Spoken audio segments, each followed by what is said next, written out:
It's May 23rd, 1937, and one of the richest men in human history just died, leaving behind 3 children and a massive empire worth billions of dollars. And yet, 86 years later, his legend continues to live on to this day. To many, Rockefeller was a ruthless and greedy capitalist who could crush competitors with the waving of his pen. But to others, they saw him as a business genius. Born into poverty to controlling 90% of the oil refined in the US by just 38 years old. He was indeed a man that constantly contradicted himself. Loved by many, but feared by most. How did he do it? And why is it that he continues to be discussed and studied today, almost 100 years after his passing? This is a story of wealth, power, and influence. This is the story of John D. Rockefeller.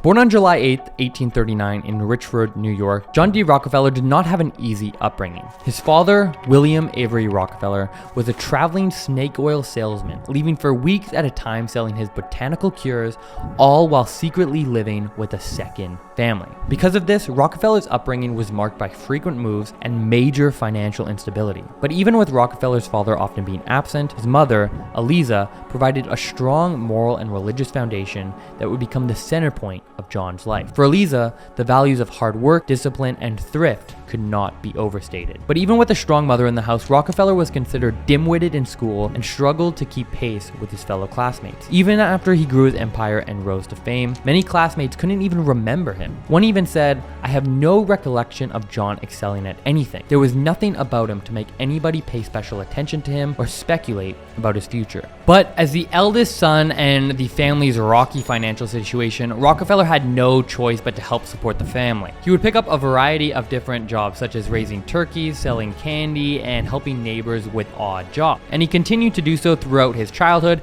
until his early teens, when he began to first start developing a keen interest in business and finance. At 16, Rockefeller started working as an assistant bookkeeper, a job that at face value wouldn't seem to be very valuable or interesting. But Rockefeller excelled at it, relentlessly reviewing every transaction and every penny going in and out of the small produce commission firm he was working for. With the new skill under his belt and eager to escape the orbit of his disrespected father, at 16, Rockefeller moved to Cleveland, where each day Rockefeller would shave, shine his shoes, and put on a dark suit to hit the pavement. He would go to merchants, banks, and railroads, walk right in and say bluntly, "I'd like to speak to the top man, please." And while they were usually busy, once he did get connected with someone, he got straight to the point. "I understand bookkeeping, and I'd like to get to work," he said. But Rockefeller was rejected by everyone. With a difficult job market and a young boy with minimal experience, companies were not eager to hire John. But did that discourage him? Horrified at the thought of needing to return home a failure after visiting every company on his list and getting rejected, he simply began at the very top again and once again visited every single establishment. "I was working every day at my business, the business of looking for work. I put in my full time at this every day," he said. And eventually, on September 26, 1855, his hard work would pay off when Hewitt and Tuttle said the words he'd been dreaming of hearing: "We'll give you a chance." This was a major turning point in Rockefeller's life. He proved to himself that he didn't have to be a failure like his father. Through a singular focus and an unwavering persistence, he proved to himself that he could carve out a spot for himself in the world of business. But his first job as a bookkeeper was only the beginning.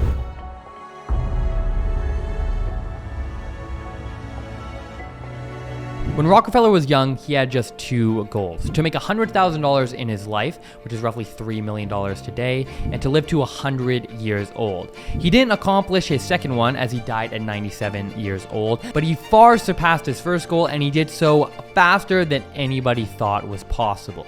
It's now the turn of the 20th century, and Rockefeller is worth over $400 billion in today's terms, transforming himself into a global tycoon and building an empire to a size that the world hadn't seen before. But how did he get there? How did Rockefeller go from making just $31 a month at Hewitt and Tuttle to one of the richest people of all time? We can understand the rise of Rockefeller and how he built his empire by breaking down his story into 3 parts. 3 pillars that defined how he managed to build one of the largest oil empires in history. Those 3 are aggressiveness, simple innovation, and relentless tracking. Number 1, aggressiveness. Rockefeller once said, "I would rather be my own tyrant than have someone else tyrannize me." And he meant it. 4 years after getting his first job as an assistant bookkeeper, In 1859, he went into the produce commission business with Maurice B. Clark. Having only $800 to his name and needing a combined $4,000 to get into business, Rockefeller borrowed $1,000 from his father at 10% interest and got to work. Things from the outset were going well for Rockefeller, profiting $17,000 in his second year, which in today's money would be over $600,000, an insane amount of money at such a young age. But then, in 1861, the American Civil War began creating a ton of fear and uncertainty surrounding the future of the country and, of course, business as a whole. But rather than letting fear dictate his decision-making, Rockefeller found an opportunity amongst the conflict. When the war began, the Union Army called for massive amounts of food and supplies for their soldiers. Rockefeller quickly seized the opportunity and went out to supply a huge amount of the supplies that the Union Army needed. The result? Rockefeller's profits skyrocketed. But there was an issue. In 1861, Rockefeller was just 22 years old, a prime age for military service. The prospect of Rockefeller needing to fight in the Civil War, of course, would have been disastrous for his business. But once again, Rockefeller got creative and made what was undoubtedly the greatest $300 investment of his life into the substitute system. You see, during the Civil War, it was common for wealthy individuals to pay for substitutes to serve in their place. In 1864, Congress passed a law allowing men who could afford it to pay a commutation fee of $300, equivalent to around $5,000 today, in order to avoid military service. Rockefeller took advantage of this system, hiring a substitute to serve on his behalf. Rockefeller said, "I wanted to go in the army and do my part, but it was simply out of the question. There was no one to take my place. We were in a new business, and if I had not stayed, it must have stopped, and with so many dependent on it." In both of these instances, Rockefeller got creative. Rather than letting the uncertainty of the Civil War hurt his business, he aggressively found solutions and way to capitalize on the situation. As Warren Buffett famously said, "Be greedy when others are fearful, and fearful when others are greedy." And that's exactly what Rockefeller did. Simple innovation. When the Civil War was nearing a close, Rockefeller knew that his wartime profits were ending.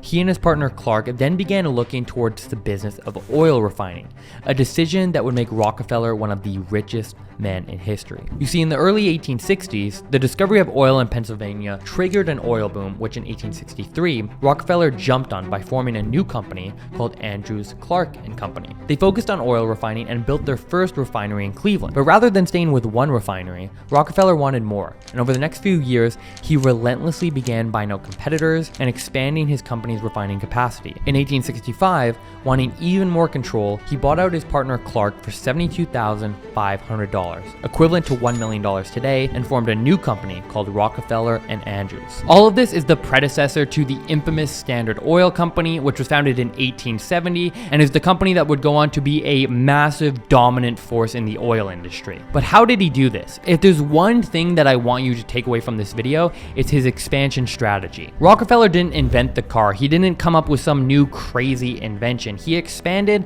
by looking left and right. He expanded by doing the most simple thing, integrating vertically and horizontally. And there are countless examples of how he did this, but let me give you just 3. Because there was such an excess of oil, many refineries would turn 60% of their oil into kerosene, but dump the other 40% in rivers, which is insane. But Rockefeller got creative. Instead of throwing it out, Rockefeller used this excess gasoline to fuel his refinery and sold the rest as lubricating oil, petroleum jelly, and paraffin wax, making further profits. In the 1800s, there were laws that made it difficult to incorporate in one state and operate in another. But did this stop Rockefeller? Of course not. He got creative to ensure that his company could continue expanding. In 1882, Rockefeller had his lawyers create a corporation to centralize their holdings. This created the Standard Oil Trust, where Rockefeller put all 41 companies he owned inside the trust. Now, you likely have heard of trust companies before, but in 1882, this was incredibly innovative, and it wasn't long before other companies started doing the same. Many businesses just look straight ahead rather than looking left to right or up and down to find opportunities that might not be as obvious. That wasn't Rockefeller though. It's 1872,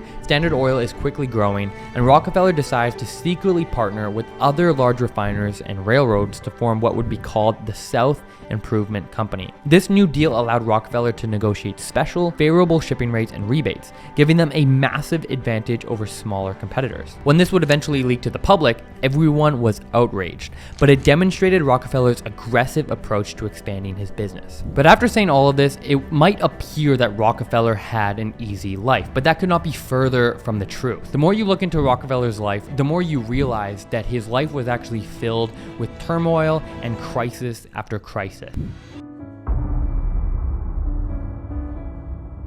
It's August 20th, 1870, and Rockefeller is just 30 years old. Probably coming home from work on a nice summer day, he receives tragic news. His second daughter, Alice, born just 13 months prior, has died of dysentery. Rockefeller is shattered. Back up 6 years. It's 1864, and Rockefeller just married Laura Celestia Spellman, the love of his life and the woman that would bear him 5 children. Rockefeller said about his wife, "Her judgment was always better than mine. Without her keen advice, I would be a poor man." But their marriage also wasn't without hardship. Beyond needing to grieve a death of their child, it's reported that Laura was often sick throughout their marriage and was often bedridden. This required Rockefeller to take on additional responsibilities in caring for her and their children. And Rockefeller wasn't without his own health problems. Throughout his life, he dealt with digestive issues, and in his later years, he lost all of his hair due to alopecia. And it's also reported that he often dealt with depression. And all of this is shadowed by an upbringing that included an absent father, a father who was a con artist and forced Rockefeller to grow up much sooner than he otherwise would have had to. Rockefeller's entire story is inspiring, but it's even more so when you come to realize just how much crap he had to deal with throughout his life. It's easy to look at the fortune that he built and imagine that his life must have been so easy from that point forward, but that couldn't be further from the truth. Rather than letting these tragedies dictate the story of his life, he decided to overcome them, to not be a victim, and to even use them as fuel to become a better man. And that's why I wanted to dive deeper into his mindset. And once I did, I came to realize that Rockefeller wasn't just a businessman, one of the most successful of all time, but he was actually a philosopher as well.